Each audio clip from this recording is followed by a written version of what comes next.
Escultismo para muchachos. Capítulo 3. Vida de campamento.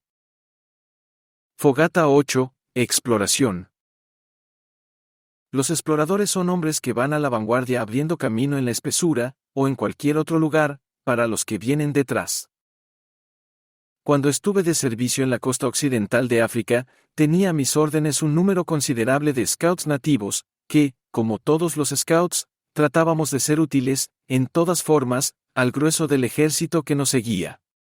No solamente estábamos alerta observando al enemigo y sus movimientos, sino que también hacíamos cuanto podíamos para mejorar los caminos que había de recorrer nuestro ejército, ya que muchas veces solo existía una vereda angosta a través de la selva o de los pantanos. Así fue como nos convertimos en exploradores a la vez que scouts. En el curso de nuestra marcha, construimos cerca de 200 puentes sobre otros tantos arroyos, amarrando troncos unos a otros. Cuando principió esta tarea tan importante con mis scouts, encontré que solamente 1 en 1000 hombres sabía cómo usar un hacha para talar árboles excepto una compañía de unos 60 hombres, los demás no sabían hacer un nudo, ni siquiera mal hecho. Salvamento de vidas por medio de nudos. Cuando llegué al Canadá hace algunos años, acababa de pasar una tragedia en las cataratas del Niágara. Era en la mitad del invierno. 3 personas, un hombre, su esposa y un joven de 17 años, cruzaban a pie un puente que el hielo había formado sobre la corriente del río, cuando de repente el hielo comenzó a ceder y se rompió en parte. El hombre y su esposa se encontraron, de pronto, sobre un bloque de hielo que flotaba y se alejaba lentamente de la parte principal, en tanto que el muchacho estaba sobre otro. Alrededor de ellos el agua estaba cubierta con bloques de hielo que giraban y se golpeaban unos contra otros, de tal manera que era imposible nadar y tampoco hubiera sido posible hacer llegar hasta ellos un bote, en caso de que allí hubiera existido alguno. Así pues, se hallaban los 3 a merced de la corriente, mansa en ese lugar, pero que lenta y segramente los llevaba río abajo hacia los terribles rápidos distantes de allí 1 milla. Las gentes que estaban en la ribera veían el peligro en que aquellos se hallaban, y aunque se reunieron miles, ninguno parecía encontrar el modo de salvarles. La corriente debía hacerlos pasar debajo de 2 puentes que cruzaban el río antes de los rápidos. Flotaron los pobres náufragos en aquella dirección durante 1 hora. En los puentes, que se alzaban a 170 pies sobre el agua, habían sido puestas cuerdas, de manera que ellos, al pasar, pudieran colgarse. El muchacho pudo asirse a una de las cuerdas y manos bondadosas procedieron a levantarlo, pero cuando ya estaba a alguna altura, el pobre muchacho no pudo sostenerle por más tiempo y cayó en la corriente helada para no ser visto más. El hombre del otro témpano también pudo coger una cuerda, la que trató de amarrar alrededor de su mujer, que se desmayaba, a fin de que por lo menos ella pudiera salvarse, pero la corriente en ese lugar era muy fuerte y sus manos estaban entumecidas, por lo que no pudo anudar la cuerda. Se le escapó de las manos y unos segundos más tarde él y su esposa terminaron sus penas en las turbulentas aguas que forman los rápidos. ¿Qué hubierais hecho vosotros?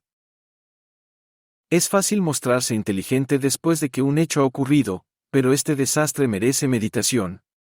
¿Qué habríais hecho si os hubierais hallado allí? Porque es el deber de un scout pensar en un plan y ponerlo en práctica en ocasiones como esta. Un jefe de tropa canadiense me contó que él viajaba a bordo de un tren poco después del accidente y escuchó el relato de otro pasajero.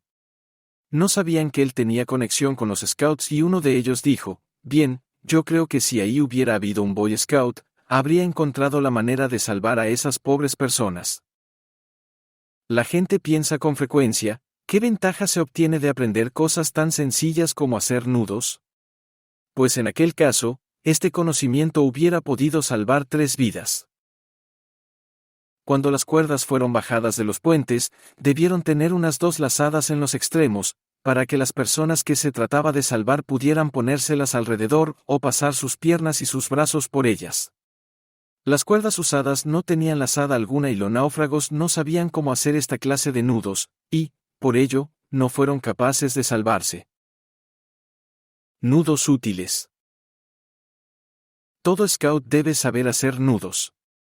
Hacer un nudo parece cosa sencilla y, sin embargo, se puede hacer bien mal, por lo que los scouts deben conocer la forma correcta de hacerlos. Una vida puede depender de un nudo bien hecho. Un nudo bien hecho es aquel capaz de resistir cualquier esfuerzo y que, sin embargo, pueda deshacerse con facilidad. Un nudo mal hecho es aquel que, cuando tiene que resistir a una fuerza que tire de él, se deshace y cuando se trata de deshacerlo, se liga tan fuertemente que no hay manera de desbaratarlo. Nudos útiles. Nudo de rizo. Vuelta de escota. Nudo de pescador. Nudo de ballestrinque. Cote doble o vuelta de braza. Nudo de leñador. Haz de guía simple. Nudo corredizo. Ballestrinque doble. Nudo de margarita. Nudo de arnés de hombre. Nudo de silla de bombero. Amarre cuadrado. Amarre diagonal. Amarre redondo. La mejor manera de aprender a hacer nudos es que se los enseñe a alguien que sepa hacerlos. Es indispensable practicar mucho. De otra manera pronto se olvidan. Usad pedazos de cuerda o cable y no pedacitos de cordón o cintas de zapatos. En las anteriores páginas se dan algunos nudos que todo scout debe conocer y usar cuando amarre un cordón o cuerda. Para evitar que el cabo de una cuerda se deshilache, hay necesidad de hacerle en una punta un amarre especial, lo cual se consigue enrollando un pedazo de cáñamo, varias veces, alrededor de la punta de la cuerda, de forma que los extremos del cáñamo no se vean. Existen varias maneras de hacer esto, el grabado muestra una fácil y eficaz.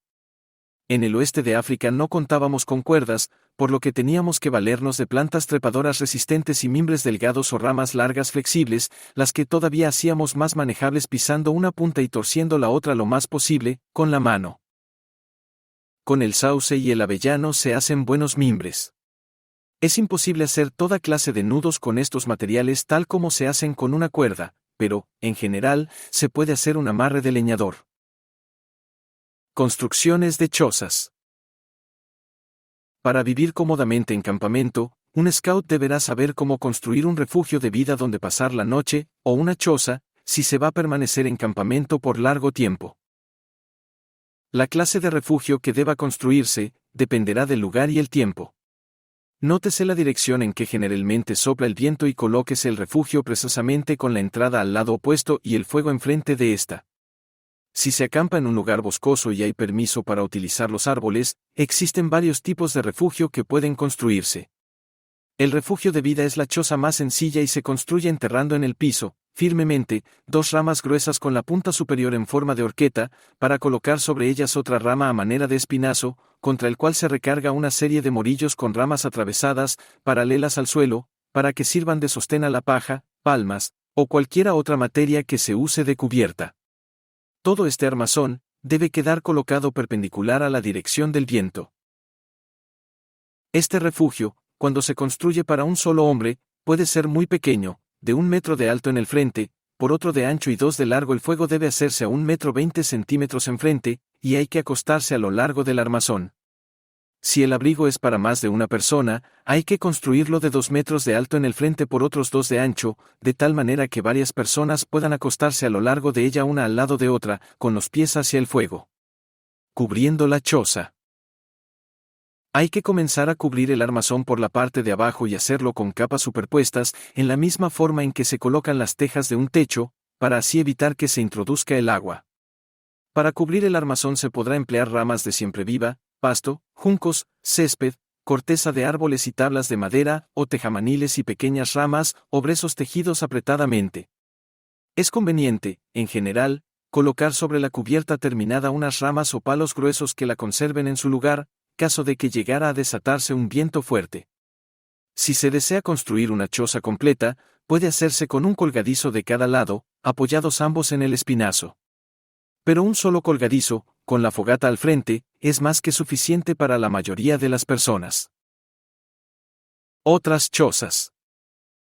Otra manera de construir una choza es reclinando un palo de 2 metros de largo sobre la horqueta de un árbol pequeño, que se encuentre a 1,5 metros del suelo y luego, colocando palos laterales sobre el anterior y cubriéndolos todos como en el caso del colgadizo, pero teniendo siempre cuidado de que la entrada quede contraria al viento. Cuando no se cuente con palos se puede hacer lo que hacen los nativos del sur de África, apilar en cantidad brasa, brezo, u otra cosa por el estilo y con ello formar un muro semicircular que proteja contra el viento, construyendo una fogata en la abertura. Los zulús construyen sus chozas enterrando en el suelo una serie de palos largos en semicírculo, los cuales doblan hacia el centro en donde amarran todas las plumas. Después tejen entre ellos, horizontalmente, un número suficiente de juncos, hasta formar una especie de jaula circular cual cubren con paja en capas superpuestas, de abajo hacia arriba, bien sujetas al armazón. Algunas veces, dejan un agujero en el centro, en la parte superior, para que sirva de chimenea. Los Pieles Rojas construyen su tipi, amarrando varios palos largos en forma de pirámide y cubriéndolos con pedazos de tela o piel, cosido entre sí. Si la tienda o choza resulta demasiado caliente al sol, hay que colocar sobre el techo unas mantas o capas más espesas, de paja. Mientras más grueso sea el techo, más fresco será el refugio durante el verano. Si la choza es muy fría, engruésense los muros en su parte más baja, o constrúyase un muro bajo, de césped, como de 30 centímetros de altura, alrededor de la base por la parte de afuera. Jamás hay que olvidar excavar una zanja alrededor de la choza para evitar que se inunde, caso de que llueva con fuerza durante la noche. El hacha. Un guardabosque debe saber muy bien utilizar el hacha. Para ser competente en el uso del hacha hay que comenzar por conocer su manejo y, después, practicar mucho. Solo los malos operarios se quejan de la herramienta, por tanto, antes de comenzar el trabajo hay que cerciorarse de que aquella está en buenas condiciones. Vuestra hacha debe ser taladora, cuya cabeza pese casi 1,5 kilos. Hay que cerciorarse de que el cabo o mango sea perfectamente derecho y esté alineado con la cabeza y el filo. Para ello hay que mirar a lo largo del cabo, teniendo el filo hacia arriba. Si este no está en línea recta con el cabo, los cortes serán defectuosos. Manera de afilar el hacha. Hay que ver que el hacha tenga realmente buen filo, no solamente un filo regular. Un hacha mellada, sin suficiente filo, es tan poco útil para derribar un árbol como una navaja, en iguales condiciones, lo es para sacarle punta a un lápiz. Hay, pues, que aprender a afilar el hacha en una piedra de amolar, mientras permanece uno dentro de la civilización, en donde se hallan tales piedras y donde existen hombres que le pueden enseñar a uno cómo hacerlo. En la India, cuando íbamos a cazar jabalíes con azagaya, encontrábamos indispensable conservar las azagallas tan filosas como una navaja de rasurar. Cada vez que matábamos un jabalí afilábamos de nuevo las puntas de nuestras azagallas para estar listos para el próximo encuentro. Como no nos era posible llevar con nosotros piedras de amolar, llevábamos unas limas finas con las que podíamos afilarlas. Muchos viejos guardabosques llevan consigo tales limas para conservar sus hachas afiladas. Existe un dicho entre estas gentes: puede prestarse el último dólar al mejor amigo, pero jamás el hacha. Solo que se esté seguro de que es un buen leñador y no le mellará el filo. Manera de proteger el hacha. Solo un tonto va pegando con un hacha en todas partes, en los árboles, en las raíces, en las ramas tiradas en el suelo y, de ese modo, no solamente destruye árboles valiosos, sino que, también, a cada golpe que da sobre la tierra o las piedras, mella el filo de su hacha y una vez que se ha cansado, tira esta en cualquier lugar sobre el suelo, donde puede ocasionar que alguien se corte un pie al pasar sobre ella, descalzo, durante la noche. Cuando ya no se usa el hacha, hay que clavarla en algún pedazo de tronco y dejarle allí hasta que se la vuelva a necesitar o formar para ella una defensa hecha de madera, o colocarla en su funda de cuero. Uso del hacha. En el uso del hacha, el pie tierno, generalmente, trata de sustituir su mala puntería agregando fuerza a los golpes que da. Si algún conocedor le observa, tendrá que sonreír y pensar en el dolor de espalda que se va a ganar, igual al que él se ganó cuando por primera vez usó el hacha. No hay que dar los golpes con demasiada fuerza. Lo que hay que tener es cuidado de apuntar bien, de manera que estos den exactamente en el lugar que uno desea. El balanceo del hacha y su propio peso harán el resto. Dad los golpes inclinados y no derechos. Un buen leñador usa con la misma habilidad su mano izquierda que su derecha, lo cual se consigue con un poco de práctica. Tala de árboles. Cuando se trata de talar un árbol con algún objeto útil, lo primero que hay que hacer es conseguir el permiso necesario. Para comenzar, hay que quitar las ramas que estorben al balanceo del hacha y que podrían echar a perder vuestra puntería. También quitad las zarzas y otras cosas que puedan desviar el golpe en el momento crítico. Haced que los que os observan se encuentren retirados de vosotros. La manera de talar un árbol es quitar un pedazo del lado en que se desea que caiga el árbol y después hacer otro corte en el lado opuesto. Preparad vuestro plan, de manera que el árbol caiga en una dirección donde no haya otros árboles que le estorben o lo retengan con sus ramas. Comenzad vuestro primer corte haciendo 2 marcas, la más alta a una distancia sobre la primera igual al grueso del árbol y, enseguida, haced alternativamente un corte horizontal en la parte inferior y un corte diagonal hacia abajo, en la superior y extraed el pedazo que queda entre los dos. Continuad así hasta que lleguéis al centro del árbol. Entonces, id del lado opuesto y haced ahí otro corte a unos 10 centímetros más arriba que el anterior.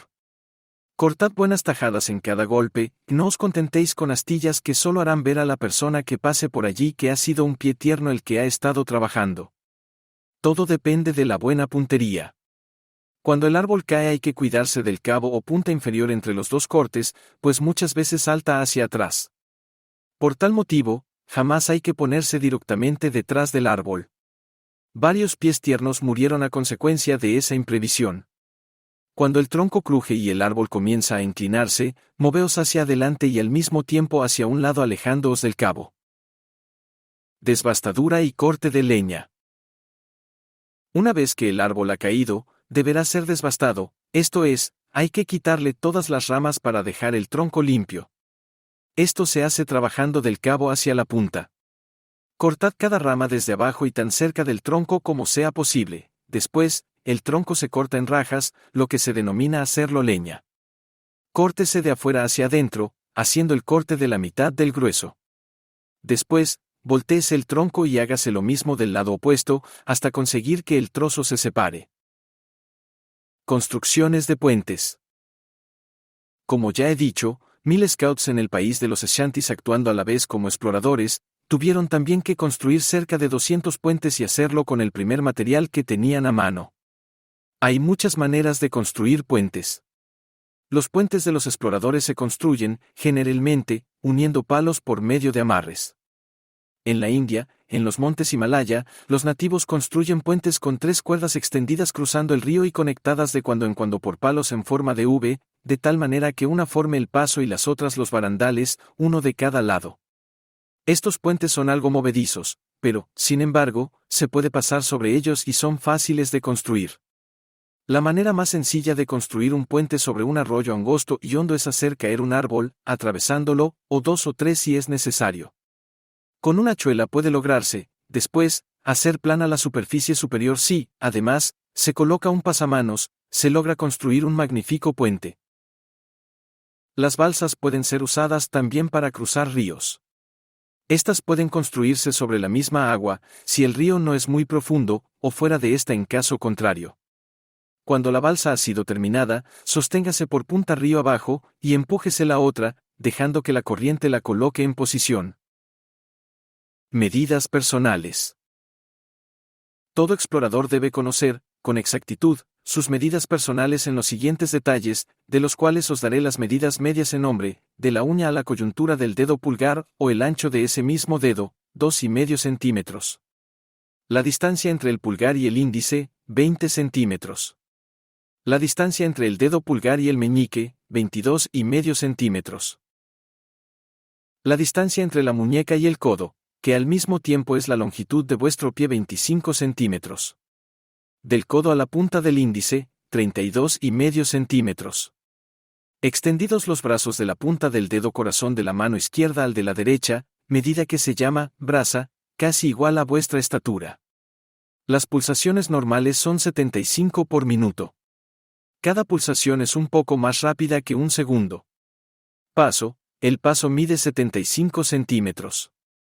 200 pasos equivalen a 150 metros. Caminando deprisa, se puede andar 100 metros en 1 minuto y 6 kilómetros en 1 hora. Juzgar distancias. Todo scout debe ser capaz de calcular distancias, desde 1 centímetro hasta 1 kilómetro y más. Si recordáis vuestras propias medidas con precisión, esto os ayudará a medir otras cosas. También es útil hacer ranuras en el bordón, a intervalos de 1 centímetro y 10 centímetros, hasta 1 metro. En una excursión, las distancias se juzgan por el tiempo durante el cual se ha caminado y la velocidad a que se ha hecho. Por ejemplo, si se ha caminado durante hora y media, se puede calcular que se han recorrido unos 9 kilómetros.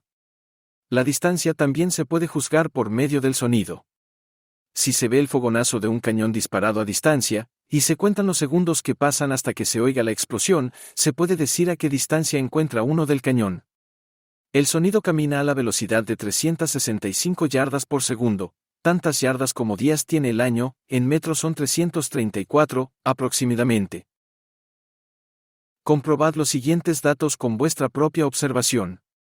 A 50 metros, la boca y los ojos de una persona pueden ser vistos con claridad. A 100 metros, los ojos parecen puntos. A 200 metros los botones y otros detalles del uniforme aún pueden verse. A 400 metros, pueden verse los movimientos de las piernas. A 500 metros puede distinguirse el color del uniforme.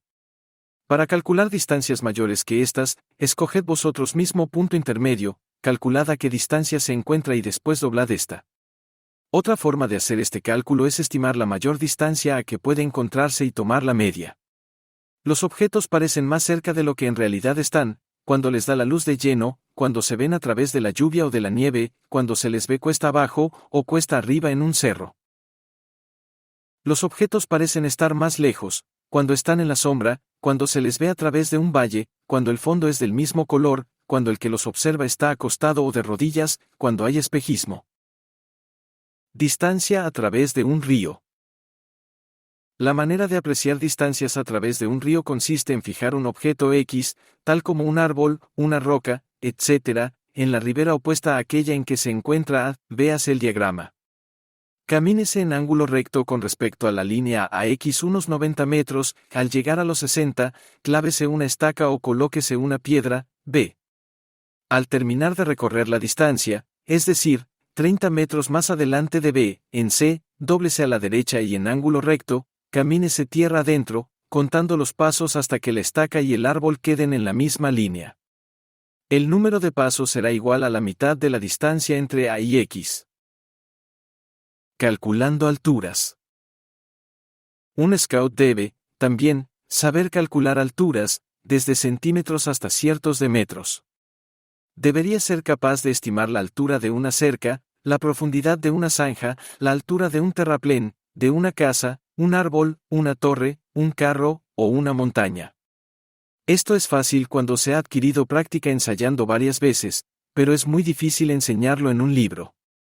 Para determinar la altura de un objeto, tal como una casa o un árbol, camínese una distancia de 9 metros y ahí clávese el bordón, dejando en el lugar a otro scout para que lo sostenga en posición vertical, camínese enseguida 1 metro más, hasta completar 10.